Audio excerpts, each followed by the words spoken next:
to the Provincetown Book Festival, the 6th Provincetown Book Festival 2022. This is our second time back in real life. I'm so happy that we get to do this all in one room together. And I'm Nan Sonater. I'm the director of the book festival and the lead librarian here at the Provincetown Public Library. My colleague and director of the library, Amy Raff, is over there. And we certainly couldn't do this without her and all the rest of the library staff who support this festival in all kinds of ways.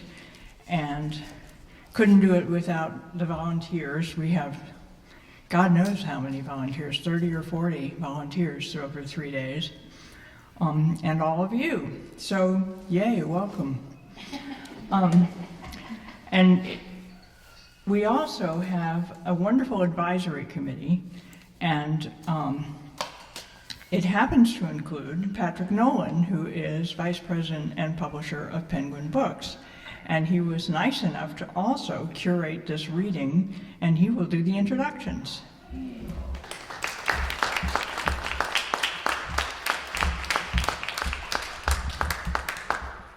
Good morning, everyone. Thank you, Nan. It's actually really fun to be here. So it wasn't that I was nice, but it was a good assignment that I gladly took when Nan asked. And it's great to be involved with the festival. It's really an incredible, energizing group, and I think you'll really enjoy the program over the next couple days. So I hope you're here for just one of many events this morning.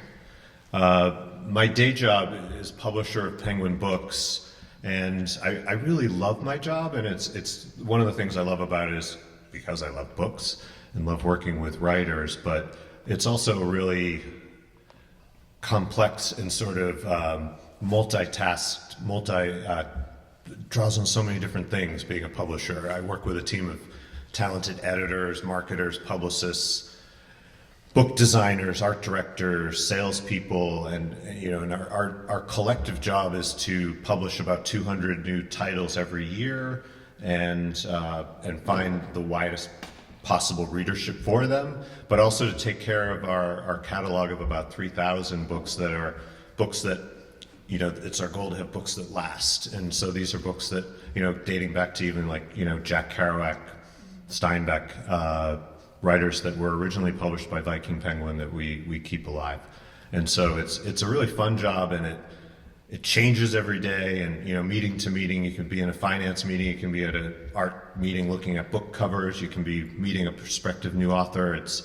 It's always changing, but one of the things that I think I love the most, which sort of brings to the front this morning's job, is I'm also an editor. So I acquire a few books a year, like 4 to 6 titles a year, both fiction and nonfiction, and I edit both. And I want to shamelessly plug one of my authors who was gonna be here, but sadly her there's some COVID in the family and she wasn't able to come, but Rio Cortez, who has written this amazing debut poetry collection that is available for sale in the room back there. And it was just longlisted for the National Book Award in poetry this week. So I was really looking forward to celebrating with her and having everyone get a chance to meet her, but please check out her poetry because it's astounding. And I also edit Matt Haig, who's a #1 New York Times bestselling author of The Midnight Library, and he also writes incredible nonfiction and children's books. So there's a big range, and there's a big range on our list. We have authors like Amor Towles, Jojo Moyes, John le Carré, Amy Tan, Alice Walker, and Ruth Ozeki, who also is going to be here at the festival. She'll be here this evening. So again, I really hope you get a chance to see her. So as an editor, there's a constant wave of submissions coming my way, usually through email, usually from agents.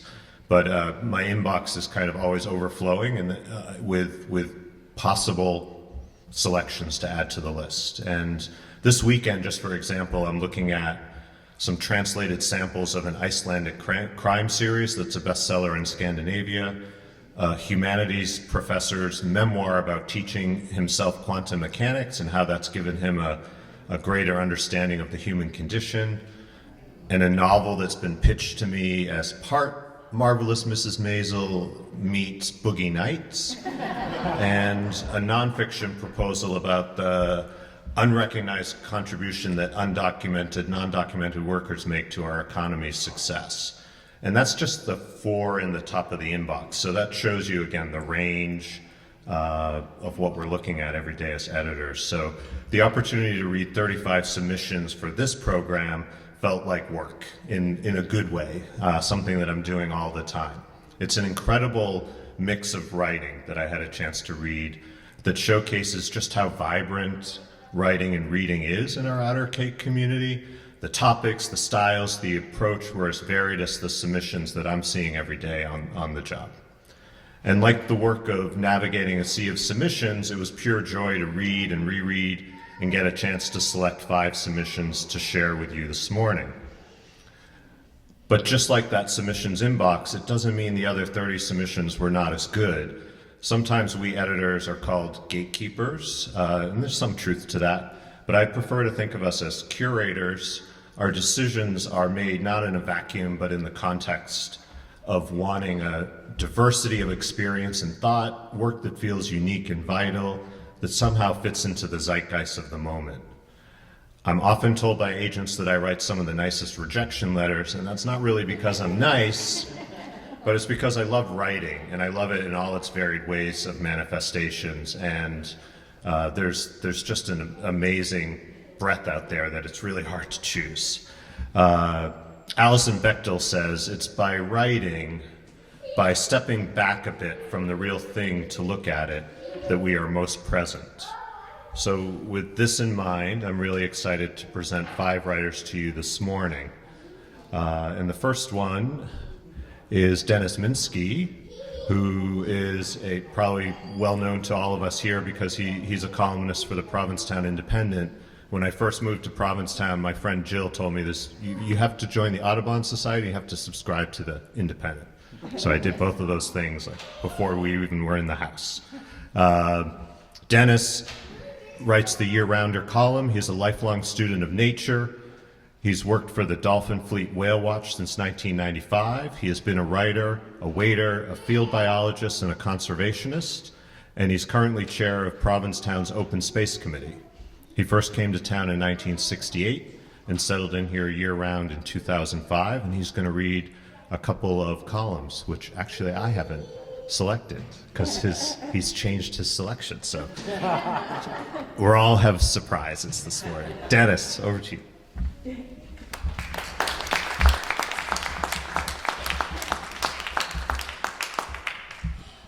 Thank you, Patrick.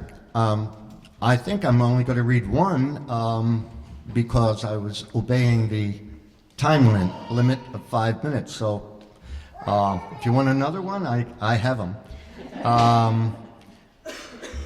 But I obey Nan always, and she said 5 minutes.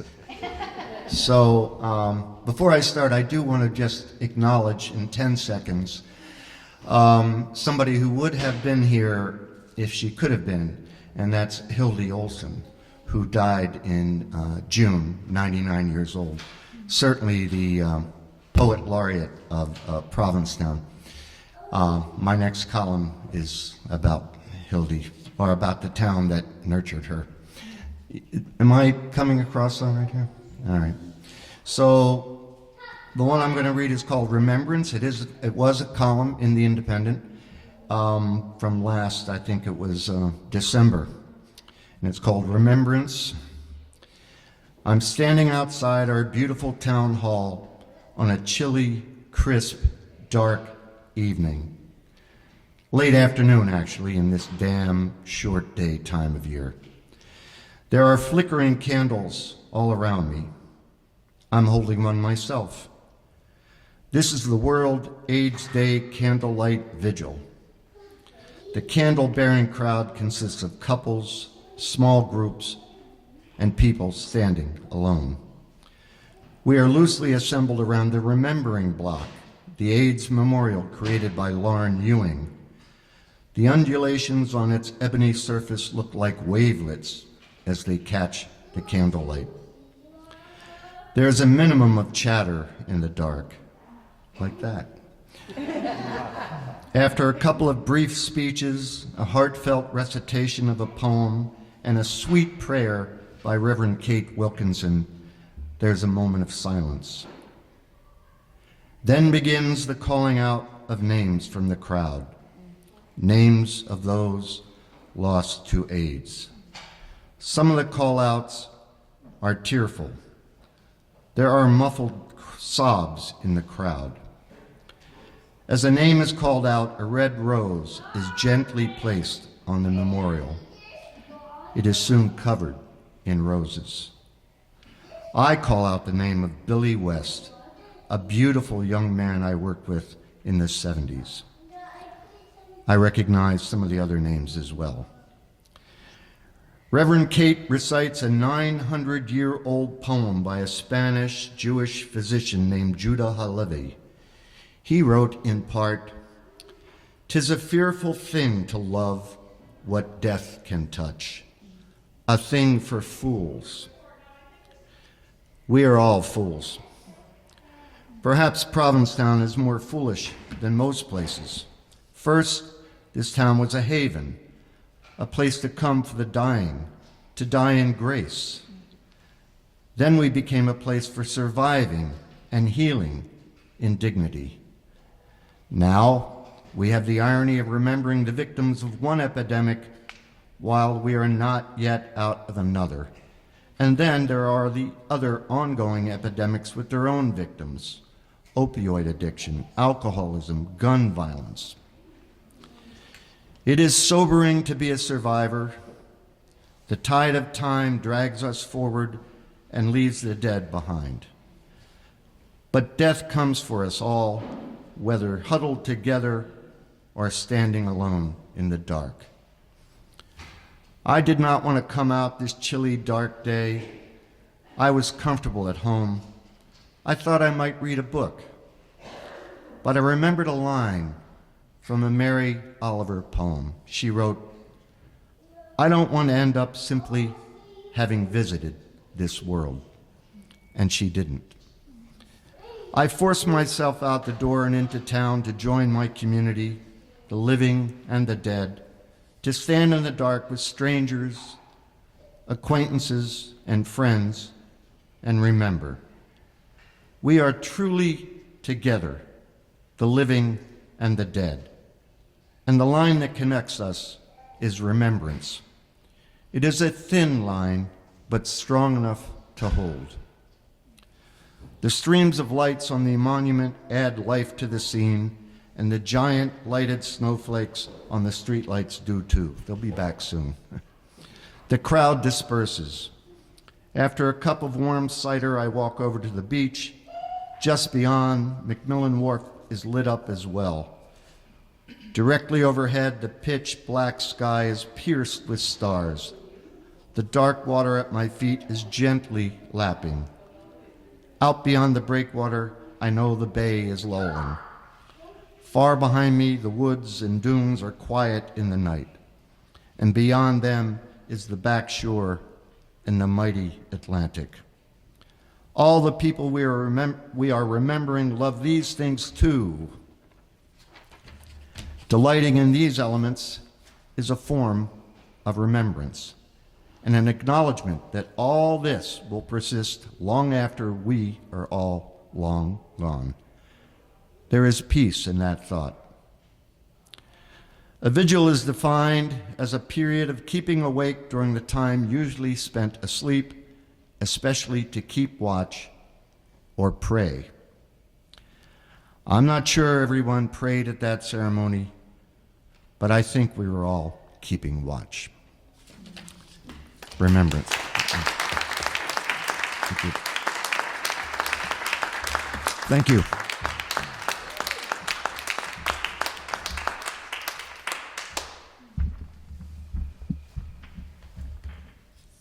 Thanks, Dennis, for really a sermon of sorts that really talks about just what makes this place so singular, so important, a community and nature. Next, I'm really happy to introduce Suzanne Heron, and I'm going to read her bio the way she wrote it in the first person. I have been an off-season resident of Provincetown for many years, arriving in September to leave in June. Off-season is my favorite time on the Cape, and when the land takes a breath and folks mingle more with each other, doing the routine, regular things. There is no place like Provincetown, and I'm honored to spend time here. I'm a new poet. I like to call myself emerging. I write about everyday, simple events, experiences, and everyday language. I believe it's valuable for a human to be able to touch upon the terrifying and beautiful ground of our inner landscape. Suzanne.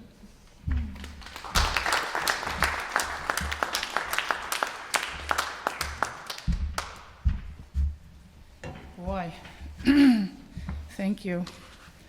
I'm both thrilled and terrified. So I have a few things to read to you today. Thank you. The first piece is called Celery. Celery. There was never much to eat in our refrigerator, but there was always reliable celery. Long stalks gently wrapped in a dish towel, protecting the celery heart. Reminds me of my mother. Would have liked her own heart protected. Celery was found in the bottom drawer of the refrigerator. My mother called that drawer the vitalizer. You could count on at least a few celery stalks in that vitalizer drawer. My mother was particular about things. We didn't have many things. Maybe that's why she was particular. I'm not sure where the celery tradition started with my family or why celery was so important. Perhaps it was left over from my mother's complicated growing up. Maybe celery made its way into our household from my grandmother, who also held the celery tradition. In the Victorian era, celery was the avocado toast of today. Celery was a status food, a delicacy often only wealthy folks could afford. Celery was proudly displayed in an official celery vase on the dining room table. My mother held a fondness for the Victorian era, maybe a longing to be part of that wealthy world. I don't recall my mother cooking with celery because my mother didn't cook, except on special holidays when we ate stuffed celery with a mixture of delicious soft cheeses. It's really a gift now when I think back about my mother's disinterest in cooking. Cooking made my mother anxious. Thanksgiving was one of those mixed-up emotional days for all in our family, especially my mother. On Thanksgiving morning, my siblings and I looked on with a mixture of horror and dread in witnessing my mother go through some kind of torture preparing the meal. We stood helpless, watching her gyrating body, swerving arms, mimicking a symphony conductor, coming to the crescendo of the mashed potato making. She would yell out that her gravy was going to be lumpy in such a frenzy I didn't know if I should run away or stare at her in fear that she might just have to stop cooking this delectable meal for her own sanity. Believe me, it was much safer on all of us, especially my mother, that cooking was put to the side to eating safer things, such as tomatoes on toast, fried onion sandwiches, and our beloved celery raw. Thank you. Thank you. I have another one, it's called Portrait. I don't care what tribe you're from, the religion you hold, the nature of your work. I want to know how you love. I want to know how you look into your own eyes and how you listen to the question inside yourself. I want to know how the sunrise speaks and the full moon turns your head. I want to know how you think through the work of your hands. I want to know how you nurture the steady pain of heartache and how you watch birds cast a shadow across the sky. I want to know how you move from your dream life and carry that world through your day. I want to know how you feel the rain on your face in spring. I want to know how you walk through tight places, how you hear the cry, your own and the other. I want to know how you receive your anger, give space to its rise. I want to know how you walk with your shadow. I want to know. Thank you. I have one more. I read a lot of things about Provincetown, so this one is a little bit familiar. It's called Awry. Mary Oliver left, and the place is just not the same anymore. I wish it wasn't so. I tried to pretend it was not so, but it's true. After she left, things took a turn. The bees just don't show the same enthusiasm around the beach roses. In that pond, quieter than in past days, frogs are restless, the ducks uninterested, coyote not sure who's who anymore. The heron is often found standing in her usual spot, lately missing the fish, almost as if she's lost in thought. Now, I know that's certainly not the case, but what if she too were thinking about Mary Oliver's departure? Thank you.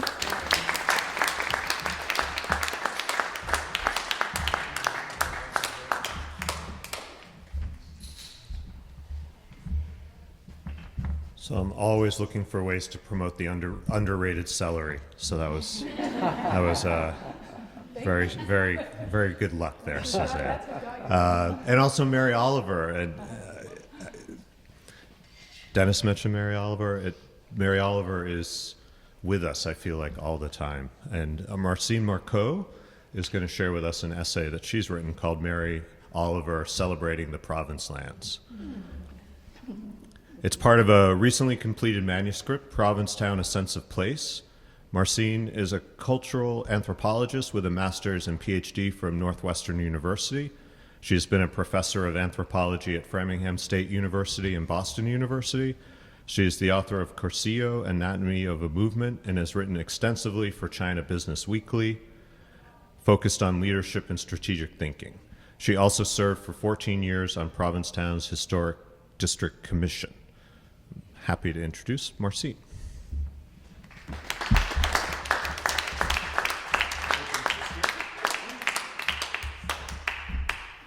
Maybe she isn't. She was the one person we didn't speak with before the opening, so Marcine, I guess, is not here. No Marcine. Okay, well. Maybe we can share, post the essay later on. Okay. Next up, Yvonne de Sousa, who I know is here. Yvonne was born and raised in Provincetown and is a 1987 graduate of the now defunct Provincetown High School. She has a Bachelor of Arts from UMass Boston.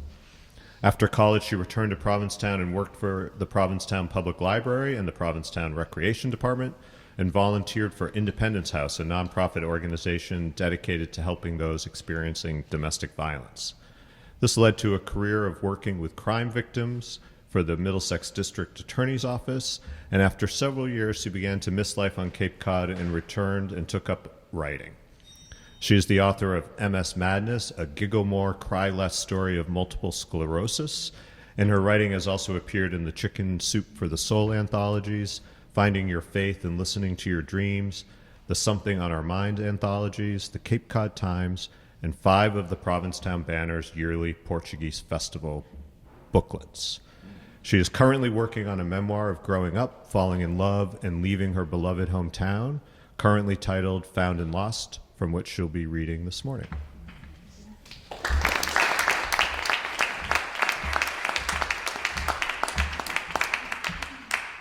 Thank you, everyone. And because everyone's touched on the importance of Mary Oliver, can you hear me? Does this work? Okay. Okay. The importance of Mary Oliver. In this work, my fantasy is to open up with one of her poems, and an excerpt from her poem, and it goes, "Someone I once loved once gave me a box of darkness." It was this too. I soon learned it was this, and this too was a gift. And I think I flubbed that a little bit, but I just wanted to shout out to Mary Oliver because she's so amazing. Hurricane Bob was projected to reach the Cape in the late afternoon. As I walked to work that morning, the quiet of the streets was eerie. It wasn't just that the town looked deserted, highly unusual in season, or that some of the businesses were boarded up and looked abandoned.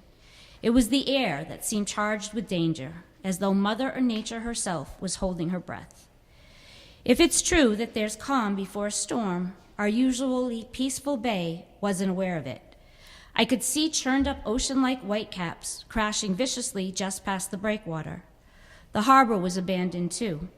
Owners of small vessels had removed their crafts, and the choppy, empty waterfront looked like winter. Yet it was near 90 degrees, and the winds hadn't started yet. Richard called me at work several times and told me he was at the Bradford, only 3 blocks down from the store. Has your boss said when he's going to let you go? I can't believe he's even open. Call me here and I'll come get you. My boss came into the store just before 11:30 in full panic mode. The radio report stated that the hurricane was advancing quicker than expected, and he worried about having opened at all. He helped me close immediately and offered me a ride. I'll be fine, Kurt. I'm a fast walker and it's still calm out. Okay, but please tell your mother that I'm sorry for keeping you. You're going straight home, right? He said. I nodded and laughed. With my boss's arrival, there'd been no time to call Richard for an escort, and no need, as even though there was a weird feeling in the air, the weather was still quiet. The notion that this storm could be very serious was heightened by the fact that Donald Thomas wasn't in the square. He was the Provincetown policeman known as the dancing cop to tourists. His means of directing traffic was an art form that exhibited both precision and safety, complete with dance steps to help keep things moving along. Townies, washashores, tourists, and entertainers from street musicians to nightclub performers stopped at the busy intersection that led vehicles to the main parking lot and the pier, but only if Donald told them to. Even the Cher impersonator on a motor scooter, known for taking over Commercial Street, stopped at the dancing cop's whistle. Without him, normally this part of town would be in chaos on a late August morning. But with the streets empty, he had nothing to direct, and no way to keep us safe if the weather predictions remained accurate. When I got to the bar, Richard ordered me a quick drink while he finished his own and the bartender set to shutting down. As we walked to Laurie's not far away, the wind started to kick up and it had begun to rain. At the house, we discovered some leaks already starting, and we pulled out pots and towels. Then Richard announced he was going out briefly. What? Where are you going? The storm is starting and we're supposed to be keeping an eye on the house. We will. I'm just going up the street. I'll be right back. True to his word, Richard was back within 20 minutes, but told me he had to go out again and left as soon as he came in, before I could ask what was going on. The rain had become vicious and the wind had to be at least over 80 miles per hour. What could possibly be worth going out in this? It was then I realized what he was doing. He was looking for cocaine to help weather the storm. Far be it for Richard to spend a hurricane without a little coke in his system. I was furious, and I felt like a fool. I could be at home playing with my nephew and eating junk food right then. The idea had been to spend the storm with Richard in a mature, responsible way, helping to protect my sister's house, not alone, bored, and a little frightened. I thought about going home, but knew that was a dangerous idea. And if I did, how would I know if Richard was okay? How would I explain to my mom why I chose to walk through town in the middle of a hurricane? When the power went out, I decided to call and check in before the phone lines went dead. Drew was napping, and my mom and Laurie were playing Scrabble. How's it going there? Are things okay so far? They are, I told my mom. There's water coming in a few places, but I'm on them. And Richard's with you, right? Of course, I replied, feeling ashamed to admit the truth. It was the second time I had lied because of him in just 2 hours. While he was gone, I continued to mop up the multiple leaks that the wind blew in through the slightly rotted windowsills and the roof. I did notice debris landing in the yard, but was too afraid to go out and grab it myself. The storm was raging at that point. Eventually, in what was likely the eye of the storm, I finally saw Richard outside. He was moving about the yard, securing what had already landed. So with him on the outside and me inside, we did what we'd promised. We helped protect the house from as much damage as possible. When Richard came in, he was soaked, windblown, and a little off. Not terribly off, but enough that I understood he had found at least a bit of what he was looking for. How's it been here? Everything okay? He asked. Did you get your errands done? I replied without responding to his question. He flashed me the sheepish version of his grin. I didn't grin back. It was just a little bit, no big deal. I haven't been doing any at all, but I just had to have a little. Jesus, Richard, why? And if you had to have it, why not get it before the storm, before I was with you? I wasn't going anywhere until I knew you were safe somewhere. It was totally ridiculous that you had to work at all today, and I wanted to make sure you weren't out in this alone. Well, hardly the point, he was right. I'd made only one sale in the hour or so the store was open, and that was a few postcards to a customer upset that we didn't already have Hurricane Bob's souvenirs available. Tourists were an interesting breed. But it was okay for you to be walking around in this dangerous weather for something as stupid as a little bit of drugs? I'm here now. You're fine. The house is fine. It's really no big deal, he said again. We spent the next hour or so holding each other and listening to the sounds of wind versus creaky old house. At some point, Richard dozed off, and I lay next to him, thinking about his behavior. That afternoon had not gone at all as I'd imagined. When I might have needed him the most, he bailed, for cocaine no less. But as he said, he had made sure I was safe before he set out on his conquest. That had to be worth something. The thought did little to comfort the apprehension that was surrounding me, apprehension that had nothing to do with a hurricane. For the first time, Richard's drug use was in my face enough so that I couldn't ignore or minimize it. Nor could I explain why this great plan I had for us to ride out this storm together wasn't enough for him. It was clear there were bigger storms for me to worry about. Thank you.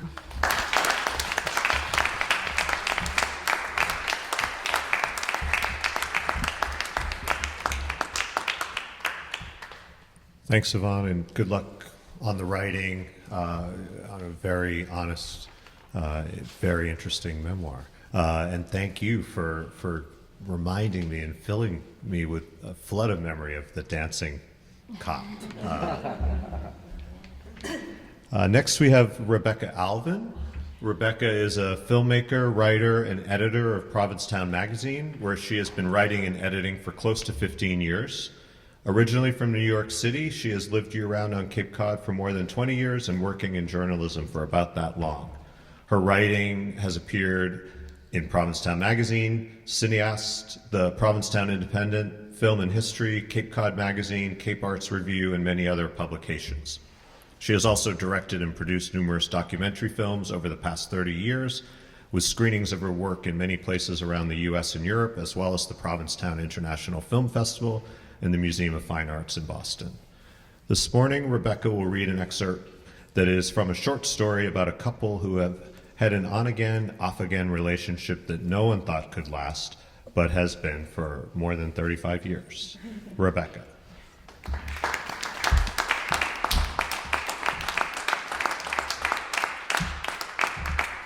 Thank you so much for the opportunity. I don't really usually do fiction, so this is exciting. Okay, so in this part of the story, one of them is reflecting back to the early days of their relationship. She thinks to herself about the time years ago when they had such a bad fight she thought she'd never talk to him again, even though every single friend told her she'd be back with him in 2 weeks, a month, tops. It was toward the end of that first year they were together. Of course, together was a bit of a stretch. They'd spent a couple of months getting along well, each feeling closer and closer to the other, followed by some sort of misunderstanding or mistake, resulting in a breakup for a few weeks before reconciling without ever resolving the original problem. It was late spring, getting pretty close to a full year since they'd met at that shitty little diner. Things had been going well for longer than usual, and they were enjoying each other's company on a weekly basis. He put up a hammock between 2 trees in the state park and invited her to lay in it. She obliged, enjoying this little gift he'd given her. He walked away a bit and looked out over the pond and smoked a joint. She wondered what he was thinking about and why he didn't lay in the hammock with her, as he had first suggested. But by then she was already used to being confounded by him, so she just closed her eyes and relaxed, feeling the breeze on her face, the slight swaying of the hammock. "I'm going to be moving," he said, waking her from her reverie with a jolt, as she hadn't heard him walk back over to her. "Oh yeah? Bigger place?" He shrugged. "I don't know yet." "Where?" "Boston." She shot up and nearly fell out of the hammock. Boston was 2 hours away. "What?" "Yeah, I figured there's more work there," he said nonchalantly. She paused and breathed in deeply, trying to rescue her heart from racing out of her chest. They stayed like that in silence for a few minutes, and then she felt like she understood. So she said, "You're fucking with me, right?" He shook his head innocently. "Nope." "You're moving to Boston, just like that. That's what you're telling me." He shrugged and smirked. "Yeah." "Oh," she said weakly. But inside of her there was an ocean churning up, as if in a tropical storm. He walked back over to the pond calmly and continued smoking. She felt dizzy and uncharacteristically incapable of expressing herself. She held tightly to the edges of the hammock, afraid she might lose consciousness. "What have I done?" she said to herself. This man was someone she met on a lark. A friend told her after her messy divorce to go on a dating app and look for someone to have fun with. She'd picked him because he was cute and funny, and she continued to see him because there were no strings attached, and he seemed impossible to be serious about. She'd thought of him as a safe rebound, someone she'd never form an attachment to. So then what was this? What was this feeling that threw her off balance? She felt as though someone had told her they were going to cut off her arm. Imagining going through this part of her life as a middle-aged single woman without his charming, if problematic, presence, she had to admit felt devastating. How could he be so callous about it? He didn't even seem concerned. And then suddenly he walked over to her and chuckled. "I'm just kidding." The sorrow and loss that had been cropping up inside her turned to rage. In an instant, the anger became so intense, a red film appeared before her eyes, and she felt her head get hot. She got up and walked directly to her car and got in it. "Where are you going?" he called out, stunned. She ignored him and started the car. He came running over. "Wait, hold up. What are you doing? Where are you going?"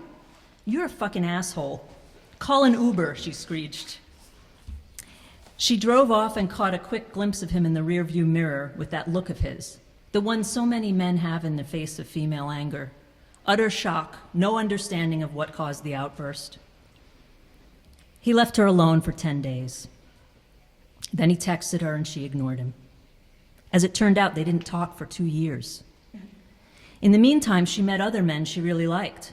There was Tyler, that really young artist who made her feel so sophisticated because of his own inexperience. He had a wholesome look, but was the most open-minded man she'd ever met when they were in bed. Overlapping with him, she stunned herself going out with a moody 28-year-old who found her fascinating and called her a MILF. And there were dates with men her own age, men Charlie's age, even 1 or 2 older than her. They all were pleasant. Everything was fine. Her focus came back. She worked more, got more done, took care of her house and her children. She shook him off and thought she'd never look back. Then one day he called her and said his car had broken down.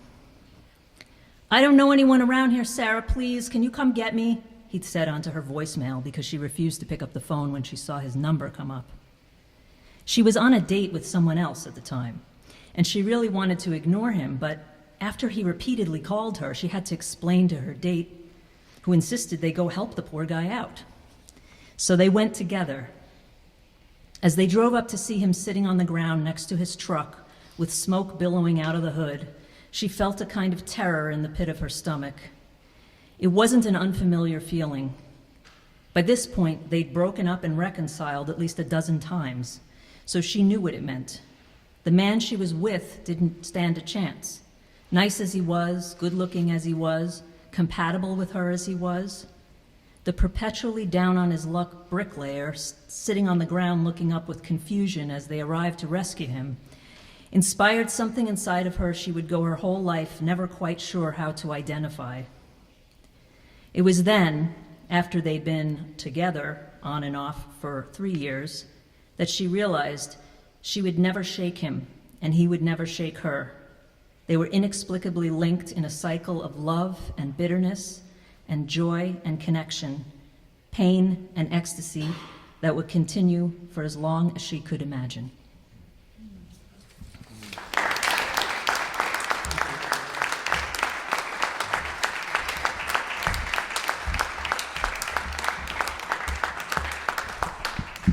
Thank you, Rebecca, and thank you for really bringing that excerpt to life. It was great reading. One last call for Marcine. Marcine, did you arrive? No? And I conferred with Nan, and I'm going to now read her essay because it's really great, and we've been talking about Mary Oliver a lot, so let's talk some more. Mary Oliver, celebrating the province lands. Is it the sea? Is it the land? Or is it the light? What inspires noted Provincetown artists to write with vigor and exuberance about this place? What elements inspire? For Pulitzer Prize-winning poet Mary Oliver, the land with its woods, marshes, and moors grabs her the most. She moves deeply into the forests and discovers beauty and awe in black oaks, pines, and hemlocks. It is the leaf, the seed, the opening bud that teach her. She pays close attention as she hikes the forest pathways and trudges along the dirt roads edging the kettle ponds and quaking bogs. Whether it's Claps Pond, Beech Forest, or Blackwater Pond, Mary Oliver is there, alert to the daily occurrences as she relentlessly treks the province lands. As for the woods, freshwater ponds, and marshes that constantly fascinate one of America's distinguished poets, Mary Oliver has much to say. Indeed, this poet often writes en plein air. She roams and traipses through this captivating geography, and wild thoughts flow out. Is there a pen to capture the staccato of ideas that suddenly appear? She always carries her small hand-sewn notebook, but in case she forgets to stuff a pencil into one of her pockets, she has hidden pencils inside the ridges of swamp maple and beech trunks that she passes by on those constant forest walks. Outdoors, what does she observe?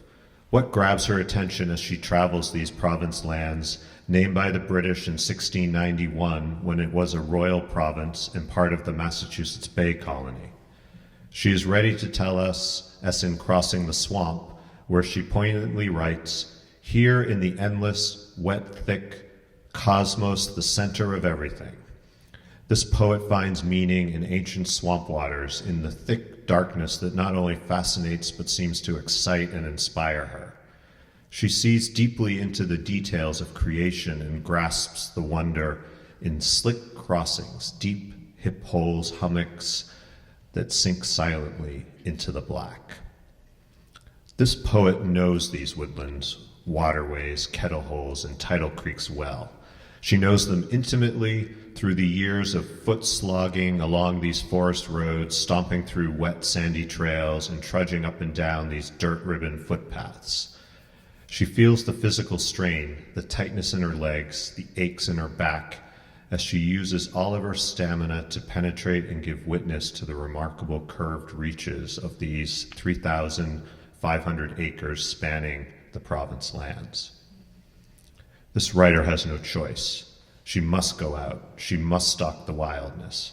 It is her calling and the vow she has taken to survey the land, to travel the worn paths, to spy a breathing palace of leaves, to catch life emptying into beauty, the simple, the singular, the unexplained, that which is underfoot. This writer constantly examines and analyzes. Like a spy master on a secret mission, she takes up her marching orders and, prepared and utterly attentive, goes out on her daily patrol to observe, to note, and then to report back her decoded findings and discoveries. In winter, as the snow falls, it's white rhetoric everywhere as Mary Oliver captures poignant January moments. And then at other occasions, as in Blossoms, she notes, "What we know, we are more than blood, we are more than our hunger." It is of the sand and soil, the creek beds and lowlands, the mud and muck she addresses. Of all this we are a part, and this disturbing truth she knows as well as she knows her name. The sirens called to Odysseus also whisper to her and beckon. Still, she finds a certainty, even in the midst of the eternal uncertainty, a knowing, even as she faces the great unknowing. Mary Oliver whispers that roots and sealed seeds and the wandering of water mystify. It is the hidden, or as she writes in Fall Song, the unobservable mysteries that intrigue. It is here, amid the sediments of soil, the thickest of trees, the sinkholes and kettle bogs, that she finds the black leaves of the night. In her dark, tangled world of the woodlands lies the core, the heart, the nave of a geography she celebrates. It is life's abundant energy that she finds in these pine woods, backlands, bogs, and moors. It is the epicenter, the elemental source of her thoughts, flora and fauna vibrant in images and creativity. Without the soil, sand, tree branch, and brush and bush, she is lost. Nature centers her and provides her the stability she needs to leap into the gap and divide into the unknown and dive into the unknowns. In Clapp's Pond, she reminds us that, like the feathers of a wing, everything touches everything. All that we walk upon, observe, and note flows into reveries, wishes, desires. Everything touches everything. What is seen during the day appears at night in dreams, and we tremble in recognition. Nothing is singular or separate. Neither inkberries, water thrush, shriveled irises, half-open dahlias, bent cord grasses, or dried wild roses. Everything is linked. It's as if the spider's web leaves thin gossamer threads everywhere. Touch a bull thistle and the startled deer looks up. Cradle the winter berry and the clover nibbling rabbit stops and stares. Finger the twisted sassafras and you yourself shake and shiver. Indeed, we appreciate this poet's insistent slogging through the forests and wetlands and the resultant breathtaking and evocative insights. The trail she leaves, after the trail she treks, are the phrases, lines, and stanzas jam-packed in poem after poem. In her writing, she reveals the mystery found quivering amid the labyrinth of trees, shrubs, ponds, and moors. We read her words and marvel. We read her words and are amazed. Yes, Mary Oliver continually reminds us, as poet Carl Shapiro so well understood, that poetry is a way of seeing things, not a way of saying things. Mary Oliver gives us a way of seeing the province lands, one locale, one landscape, granting us a view and a vision of an incredibly unique place.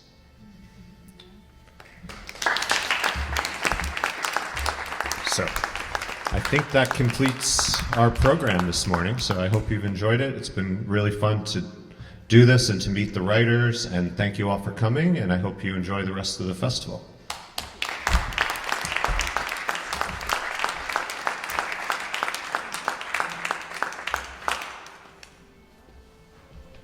So, yes, thanks, Patrick, and thank you to all of the writers who submitted and to you guys who read. And I hope that you all will check out the brochure and or have already checked out the schedule for today and tomorrow and sign up for some other programs. Feel free to go by the books sale here in this conference room, which are the books by the authors who are attending the Provincetown Book Festival, presenting at the Provincetown Book Festival.